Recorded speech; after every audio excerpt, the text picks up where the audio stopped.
Merci. Donc, je vais vous présenter un des logiciels que je développe donc, avec la FPH. Donc, il s'appelle Scrutari, c'est du latin, qui veut dire fouiller ou examiner soigneusement. Et donc, et comme montre un moteur de recherche ou une confédération de ressources. Alors, la première chose, c'est pourquoi un moteur de recherche? Parce que ça peut paraître un peu présomptueux de vouloir en développer un, sachant le succès de Google, par exemple. Alors, il y a plusieurs raisons. La première raison, c'est au fond, quand on fait une base de données, il y a beaucoup de métadonnées, enfin, le titre, les auteurs, et ainsi de suite. Ensuite, vous le transformez en page web, et même si c'est du XHTML, même si c'est bien formé, même si c'est bien... Ensuite, c'est le moteur de recherche qui passe, et le moteur de recherche, finalement, il s'en fiche totalement de vos métadonnées, il a ses propres algorithmes, ses propres traitements. Donc, finalement, votre travail, notamment en indexation par des mots-clés, il le gère ou il ne le gère pas, mais il s'en fiche un petit peu. Donc ça, c'est la première raison pour mettre en valeur donc, ces efforts-là. La deuxième, donc, c'est définir l'algorithme, maîtriser l'algorithme du moteur de recherche, c'est-à-dire on ne confie pas ça à des choses qu'on ne connaît pas, et notamment sur le calcul de la pertinence. Notamment quand vous êtes un moteur de recherche qui est dédié à votre site web, vous avez envie, si la personne va rechercher sur des mots importants de votre sujet, donc si vous êtes dans un logiciel libre, tapez logiciel, vous avez envie peut-être que au premier résultat qui apparaisse, ce soit la page consacrée vraiment à la définition de ce que c'est un logiciel libre et pas la page d'archives d'un forum, parce qu'il se trouve que l'algorithme a décrété que c'était la première. Or, c'est important dans une recherche, les 5 premiers résultats sont assez importants, et donc on a envie quand même d'avoir un certain contrôle là-dessus.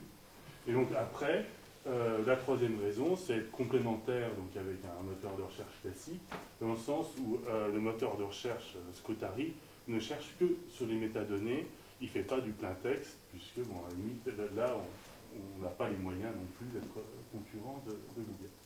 Alors ensuite, deuxième terme, quand je vous ai parlé, c'est un moteur de recherche pour une confédération de ressources, on va un peu définir ce qu'on entend par là. Au début, c'est des sites qui ont, donc il y a chacun une entité qui propose des ressources documentaires. Donc, le cas échéant, on a, nous, un site ressources comme Irénée qui est consacré à la question de la paix, un autre qui est l'Institut de la gouvernance qui est sur les questions donc, de gouvernance et de politique publique, plus d'autres en préparation. Donc là, chacun a sa propre identité, sa propre charte graphique. Donc on part de ça.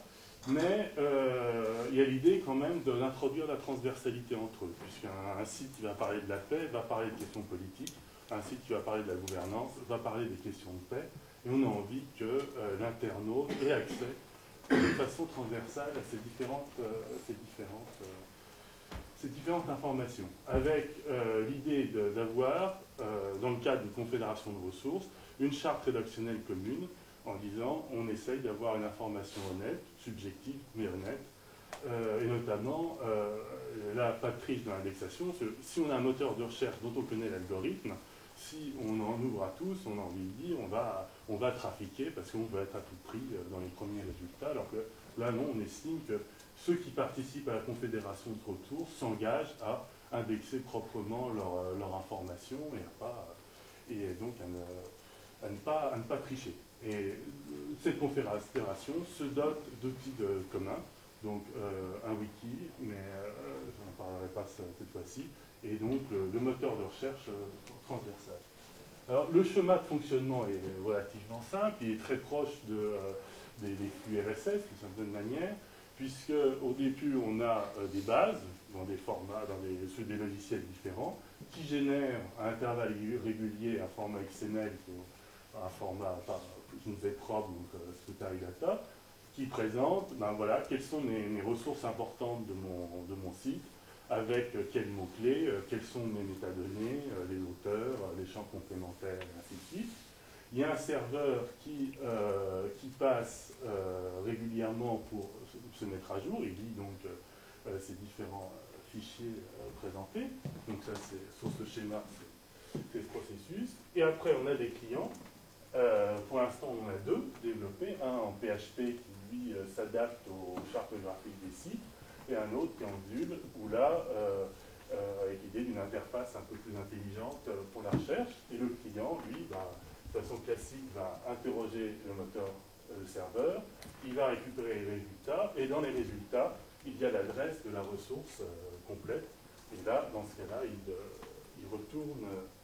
il retourne à la base de départ pour la consulter. Voilà le schéma.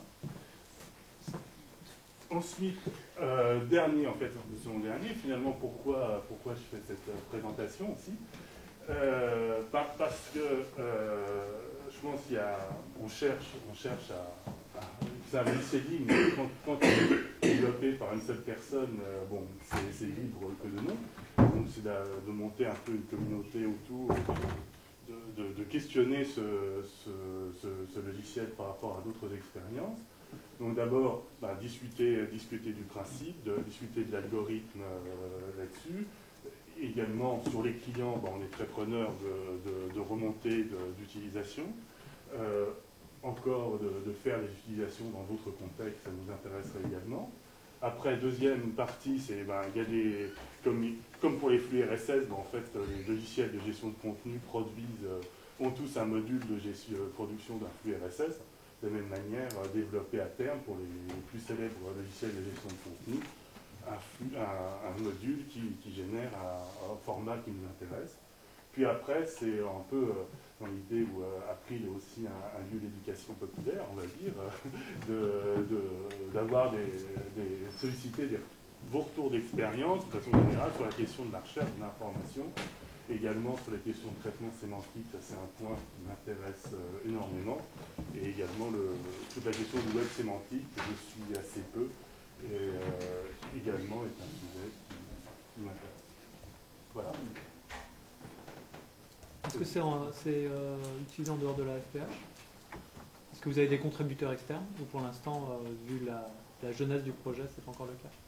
Au niveau développement, il n'y a que moi, donc il n'y a pas de contributeurs externes. Après, moi, j'ai eu dans des cas des partenaires de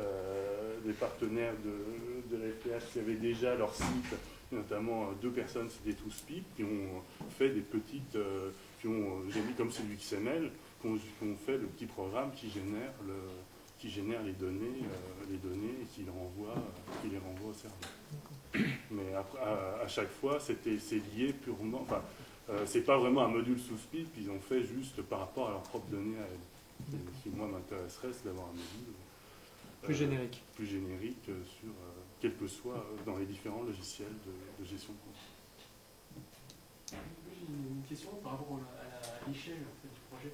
Parce que je me pose quand même la question de l'intérêt, dans le sens où quand je fais une recherche pour quelque chose, j'ai pas tellement envie d'aller chercher dans beaucoup d'endroits différents, j'ai envie d'avoir un seul endroit centralisé qui lui va me permettre de rechercher à travers une grande partie de l'Internet.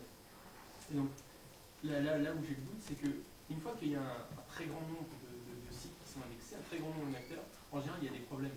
Et la charte que tu présentais au début, pas de tricherie dans l'indexation, arrête fortement d'être bafouée, parce que c'est Internet, vu ce qui se passe sur Internet. Quoi. Donc, généralement, comment est-ce que tu penses que ça pourrait grandir de façon globale? Moi, je pense que il y a l'idée de créer des archipels de sites, c'est-à-dire des lieux de confiance. Le problème, moi j'utilise aussi Google, mais il y a une telle masse, tellement de bruit, une telle masse d'informations. On parie sur le fait qu'on crée des endroits où il y a une certaine fiabilité d'information, ou en tout cas on est capable de remonter aux auteurs et ainsi de suite, et on offre un lieu où, à l'intérieur de ce lieu, les gens sont engagés à avoir une certaine fiabilité de l'information. C'est un peu un pari dans l'idée de la confédération de ressources. C'est sûr qu'il y aura toujours l'utilisation de Google, mais c'est un peu comme proposer, dans tout site, il y a une partie recherche dans un site web. La question, c'est soit on la confie à Google aussi, on peut très bien chercher son propre site, mais dans ce cas-là, c'est-à-dire qu'on se lave complètement les mains de cette partie-là. Soit on se dit, on va quand même faire un effort sur ce moteur de recherche pour que ce soit une information un peu pertinente. Oui, dans une problématique similaire, j'ai pensé me tourner vers les logiciels de bibliothèque tout simplement. Est-ce que vous avez exploré cette voie et qu'est-ce qui vous fait intérêt? Non, je pense qu'on ne se différencie pas. C'est indépendant. Le but, c'est d'être indépendant du logiciel de départ dans lequel est saisie l'information. Donc, si quelqu'un a un logiciel de bibliothèque, on peut ressortir ces métadonnées de la même manière. Mais Mais je veux dire, dans un logiciel de bibliothèque, il y a aussi l'aspect catalogue. C'est-à-dire, une fois que les données sont indexées au format bibliothécaire, tu peux ressortir les données à ta sauce. oui, mais moi, je suis aussi, je ne connais pas, je n'ai jamais utilisé le logiciel. Donc, Vous pourrez continuer peut-être pendant le oui, non, la mais discussion. de toute façon, c'est bien.